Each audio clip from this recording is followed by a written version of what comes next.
आकाशवाणी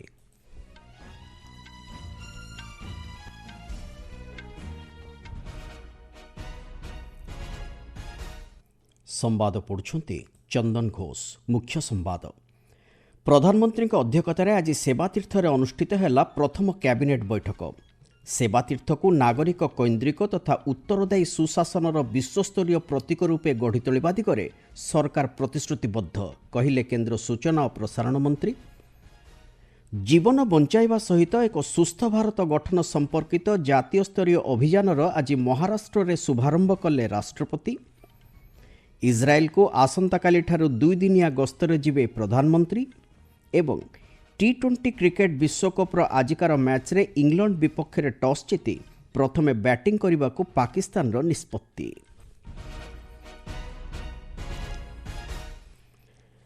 सेवातीर्थ को नागरिक कैन्द्रिक तथा उत्तरदायी सुशासनर प्रतीक रूपे एक विश्वस्तरीय उदाहरण भाव गढ़ी तोलिबा दिगरे केन्द्र कैबिनेट आज प्रतिश्रुतिबद्धता दोहराइछन्ति। प्रधानमंत्री कार्यालय सेवातीर्थ को स्थानांतरित हेबा परे आज सेठारे अनुष्ठित प्रथम कैबिनेट बैठक में यह निष्पत्ति नियाଯାଇଛି।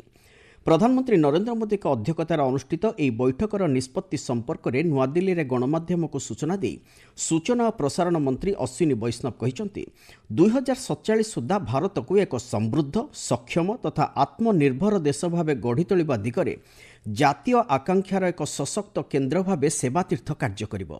सेठारे नियाजाउथबा प्रतिटी निष्पत्ति 140 कोटी भारतीयों सेवा प्रति समर्पित एवं प्रतिटी निष्पत्ति नागरिक देव भव चिंताधारा रे प्रेरित हेबा सहित देश निर्माण दिगरे यह सहायक हेबो बोली से कहिसंती।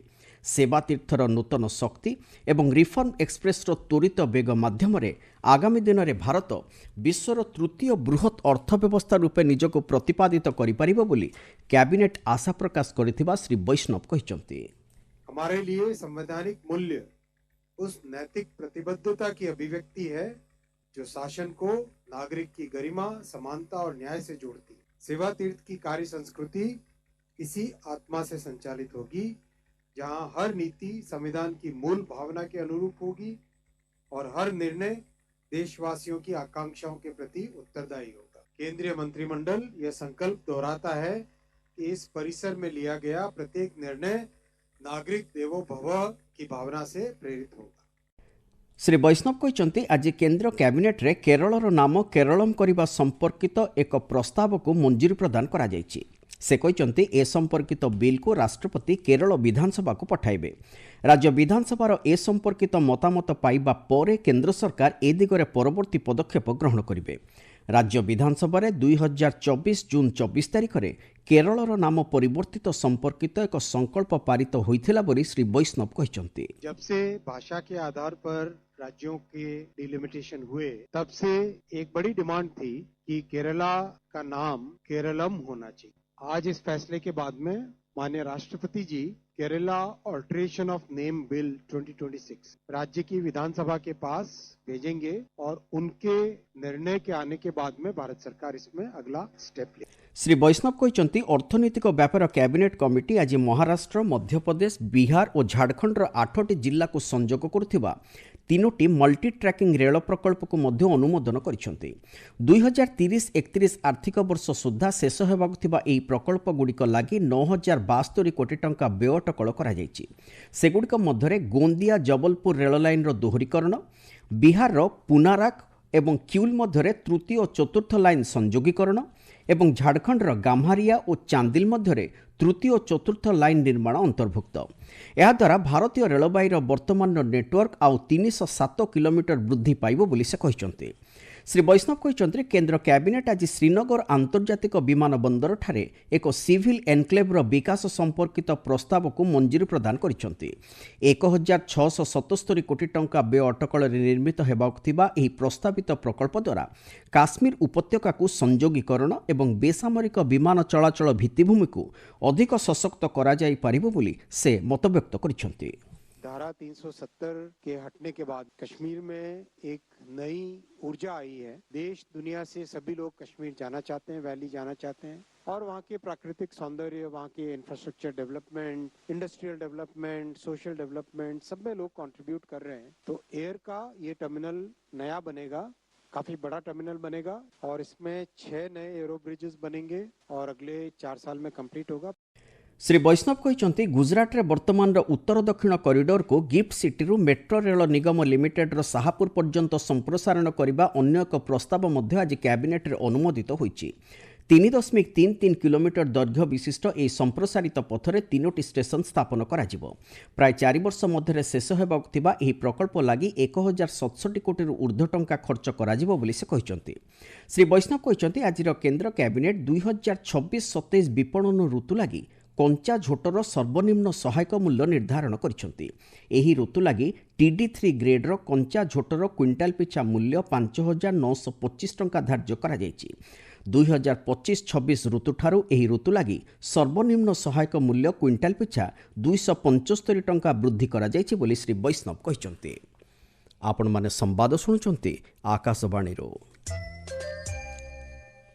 ରାଷ୍ଟ୍ରପତି ଦ୍ରୌପଦୀ ମୁର୍ମୁ ଆଜି ମହାରାଷ୍ଟ୍ରରେ ଜୀବନ ବଞ୍ଚାଇବା ସହିତ ଏକ ସୁସ୍ଥ ଭାରତ ଗଠନ ସମ୍ପର୍କିତ ଜାତୀୟ ସ୍ତରୀୟ ଅଭିଯାନର ଶୁଭାରମ୍ଭ କରିଛନ୍ତି। ସ୍ଥାନୀୟ ଲୋକଭବନରେ ଆୟୋଜିତ ଏକ ସ୍ୱତନ୍ତ୍ର ସମାରୋହରେ ଯୋଗଦେଇ ରାଷ୍ଟ୍ରପତି ଏହାର ଶୁଭାରମ୍ଭ କରି କହିଛନ୍ତି ଦେଶବାସୀଙ୍କୁ ଉନ୍ନତମାନର ସ୍ୱାସ୍ଥ୍ୟସେବା ଯୋଗାଇ ଦେବା ସହିତ ଏକ ସୁସ୍ଥ ଭାରତ ଗଠନ ଲାଗି ସରକାର ଦେଶବ୍ୟାପୀ ଆୟୁଷ୍ମାନ ଭାରତ ଯୋଜନା କାର୍ଯ୍ୟକାରୀ କରୁଛନ୍ତି। ଏହି ଯୋଜନାରେ 12 କୋଟି ପରିବାର ଉପକୃତ ହୋଇଛନ୍ତି। ଜନସାଧାରଣଙ୍କୁ ନିଜ ସହର ବା ଗ୍ରାମ ନିକଟରେ ସ୍ୱାସ୍ଥ୍ୟସେବା ସହଜରେ ଉପଲବ୍ଧ କରାଇବା ଲାଗି ସରକାର ଏହି ଯୋଜନା ଅଧୀନରେ 1,80,000 ଆୟୁଷ୍ମାନ ମନ୍ଦିର ପ୍ରତିଷ୍ଠା କରିଛନ୍ତି ବୋଲି ରାଷ୍ଟ୍ରପତି ମୁର୍ମୁ ମତବ୍ୟକ୍ତ କରିଛନ୍ତି। देश भर में 1,80,000 से अधिक आयुष्मान आरोग्य मंदिर स्वास्थ्य सेवा प्रदान कर रहे हैं। विश्व की सबसे बड़ी स्वास्थ्य बीमा योजना आयुष्मान भारत योजना के अंतर्गत करीब 12 करोड़ परिवारों को अस्पताल में भर्ती होने पर प्रति परिवार प्रति वर्ष 5 लाख रुपए का स्वास्थ्य उपलब्ध है। ଆସନ୍ତାକାଲି ରାଷ୍ଟ୍ରପତି ବୁଲଧାନା ଜିଲ୍ଲାର ସେଗାଓଁଠାରେ ଆୟୁଷ ମନ୍ତ୍ରଣାଳୟ ପକ୍ଷରୁ ଆୟୋଜିତ ଜାତୀୟ ଆରୋଗ୍ୟ ମେଳା 2026ର ଉଦ୍ଘାଟନ କରିବେ। ପରେ ସେ ନାଗପୁରଠାରେ ପ୍ରଜାପିତା ବ୍ରହ୍ମକୁମାରୀ ବିଶ୍ୱବିଦ୍ୟାଳୟ ଦ୍ୱାରା ଆୟୋଜିତ ଏକ କାର୍ଯ୍ୟକ୍ରମରେ ଯୋଗଦେବାର କାର୍ଯ୍ୟସୂଚୀ ରହିଛି। 2 ଦିନିଆ ମହାରାଷ୍ଟ୍ର ଗସ୍ତରେ ଯାଇ ଆଜି ଅପରାହ୍ନରେ ରାଷ୍ଟ୍ରପତି ମୁମ୍ବାଇରେ ପହଞ୍ଚିବା ପରେ ବିମାନ ବନ୍ଦରଠାରେ ତାଙ୍କୁ ରାଜ୍ୟପାଳ ଆଚାର୍ଯ୍ୟ ଦେବବ୍ରତ, ମୁଖ୍ୟମନ୍ତ୍ରୀ ଦେବେନ୍ଦ୍ର ଫଡନାବିସ୍ଙ୍କ ସମେତ ବହୁ ମାନ୍ୟଗଣ୍ୟ ବ୍ୟକ୍ତି ସ୍ୱାଗତ କରିଥିଲେ। ରାଷ୍ଟ୍ରପତି ଆଜିଠାରୁ ମହାରାଷ୍ଟ୍ର, ଝାଡ଼ଖଣ୍ଡ ଓ ରାଜସ୍ଥାନକୁ 4 ଦିନିଆ ଗସ୍ତରେ ଯାଇଛନ୍ତି। ପ୍ରଧାନମନ୍ତ୍ରୀ ନରେନ୍ଦ୍ର ମୋଦି ଆସନ୍ତାକାଲିଠାରୁ 2 ଦିନିଆ ଇସ୍ରାଏଲ୍ ଗସ୍ତରେ ଯିବେ। ଏହା ହେବ ପ୍ରଧାନମନ୍ତ୍ରୀ ଶ୍ରୀ ମୋଦିଙ୍କର ଦ୍ୱିତୀୟ ଇସ୍ରାଏଲ୍ ଗସ୍ତ। ଏହି ଅବସରରେ ସେ ତାଙ୍କର ଇସ୍ରାଏଲ୍ ପ୍ରତିପକ୍ଷ ବେଞ୍ଜାମିନ୍ ନେତାନ୍ୟାହୁଙ୍କ ସହିତ ଆପୋଷ ସ୍ୱାର୍ଥ ଜଡ଼ିତ ବିଭିନ୍ନ ଗୁରୁତ୍ୱପୂର୍ଣ୍ଣ ଆଞ୍ଚଳିକ ଓ ବୈଶ୍ୱିକ ପ୍ରସଙ୍ଗରେ ଆଲୋଚନା କରିବେ। ଉଭୟ ନେତା ଭାରତ ଇସ୍ରାଏଲ୍ ରଣନୈତିକ ଭାଗିଦାରୀର ଉଲ୍ଲେଖନୀୟ ପ୍ରଗତିର ସମୀକ୍ଷା କରିବା ସହିତ ବିଜ୍ଞାନ ଓ କାରିଗରୀ କୌଶଳ, ନବସୃଜନତା, ପ୍ରତିରକ୍ଷା, ନିରାପତ୍ତା, କୃଷି, ଜଳ ପରିଚାଳନା, ବାଣିଜ୍ୟ ଅର୍ଥନୀତି ଏବଂ ଜନସମ୍ପର୍କ ସମେତ ବିଭିନ୍ନ ପ୍ରସଙ୍ଗରେ ଦୁଇ ଦେଶ ମଧ୍ୟରେ ସହଯୋଗକୁ ଅଧିକ ସଶକ୍ତ କରିବା ଦିଗରେ ଆଲୋଚନା କରିବେ। ଏତଦ୍ବ୍ୟତୀତ ଶ୍ରୀ ମୋଦି ଇସ୍ରାଏଲ୍ର ରାଷ୍ଟ୍ରପତି ଆଇଜାକ୍ ହେର୍ଜଗ୍ଙ୍କ ସହିତ ମଧ୍ୟ ସାକ୍ଷାତ ଆଲୋଚନା କରିବାର କାର୍ଯ୍ୟସୂଚୀ ରହିଛି। ପ୍ରଧାନମନ୍ତ୍ରୀଙ୍କ ଏହି ଗସ୍ତ ସମ୍ପର୍କରେ ସୂଚନା ଦେଇ ବୈଦେଶିକ ବ୍ୟାପାର ମନ୍ତ୍ରଣାଳୟ କହିଛି ପ୍ରଧାନମନ୍ତ୍ରୀଙ୍କ ଏହି ଗସ୍ତ ଦ୍ୱାରା ଭାରତ ଇସ୍ରାଏଲ୍ ମଧ୍ୟରେ ଥିବା ବହୁଦିନର ରଣନୈତିକ ଭାଗିଦାରୀ ଅଧିକ ସଶକ୍ତ ହେବା ସହିତ ଏହି ଦୁଇ ଗଣତାନ୍ତ୍ରିକ ଦେଶ ମଧ୍ୟରେ ବିଭିନ୍ନ କ୍ଷେତ୍ରରେ ସହଯୋଗ ସୁଦୃଢ଼ ହୋଇପାରିବ। ହାଇଦ୍ରାବାଦଠାରେ ଆଜି 4 ଜଣ ମାଓ ନେତା ତେଲଙ୍ଗାନାର ପୁଲିସ୍ ମହାନିର୍ଦ୍ଦେଶକ ବି ଶିବଧର ରେଡ୍ଡୀଙ୍କ ନିକଟରେ ଆତ୍ମସମର୍ପଣ କରିଛନ୍ତି।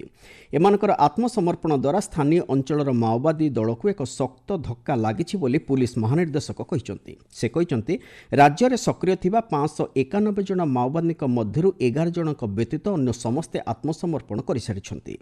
ଆଜି ଆତ୍ମସମର୍ପଣ କରିଥିବା ପ୍ରତି ମାଓ ନେତାଙ୍କୁ ଶ୍ରୀ ରେଡ୍ଡୀ 25 ଲକ୍ଷ ଟଙ୍କାର ଚେକ୍ ପ୍ରଦାନ କରିଛନ୍ତି। କ୍ରିକେଟ୍ ଆଇସିସି ପୁରୁଷ T20 କ୍ରିକେଟ୍ ବିଶ୍ୱକପ୍ର ଆଜିକାର ମ୍ୟାଚ୍ରେ ଇଂଲଣ୍ଡ ବିପକ୍ଷରେ ପାକିସ୍ତାନ ଟସ୍ ଜିତି ପ୍ରଥମେ ବ୍ୟାଟିଂ କରିବାକୁ ନିଷ୍ପତ୍ତି ନେଇଛି। ଶ୍ରୀଲଙ୍କାର ପ୍ୟାଲେକେଲେ ଆନ୍ତର୍ଜାତୀୟ କ୍ରିକେଟ୍ ଷ୍ଟାଡିୟମରେ ସୁପର 8 ଗ୍ରୁପ୍ 2ର ଆଜିକାର ଏହି ମ୍ୟାଚ୍ ସନ୍ଧ୍ୟା 7ଟାରେ ଆରମ୍ଭ ହୋଇଛି। ମୁଖ୍ୟ ସମ୍ବାଦଗୁଡ଼ିକ ପୁଣି ଥରେ। ପ୍ରଧାନମନ୍ତ୍ରୀଙ୍କ ଅଧ୍ୟକ୍ଷତାରେ ଆଜି ସେବାତୀର୍ଥରେ ଅନୁଷ୍ଠିତ ହେଲା ପ୍ରଥମ କ୍ୟାବିନେଟ୍ ବୈଠକ। ଜୀବନ ବଞ୍ଚାଇବା ସହିତ ଏକ ସୁସ୍ଥ ଭାରତ ଗଠନ ସମ୍ପର୍କିତ ଜାତୀୟ ସ୍ତରୀୟ ଅଭିଯାନର ଆଜି ମହାରାଷ୍ଟ୍ରରେ ଶୁଭାରମ୍ଭ କଲେ ରାଷ୍ଟ୍ରପତି। ଇସ୍ରାଏଲ୍କୁ ଆସନ୍ତାକାଲିଠାରୁ 2 ଦିନିଆ ଗସ୍ତରେ ଯିବେ ପ୍ରଧାନମନ୍ତ୍ରୀ। ଏବଂ T20 କ୍ରିକେଟ୍ ବିଶ୍ୱକପ୍ର ଆଜିକାର ମ୍ୟାଚ୍ରେ ଇଂଲଣ୍ଡ ବିପକ୍ଷରେ ଟସ୍ ଜିତି ପ୍ରଥମେ ବ୍ୟାଟିଂ କରିବାକୁ ପାକିସ୍ତାନର ନିଷ୍ପତ୍ତି। ସମ୍ବାଦ ଶେଷ ହେଲା।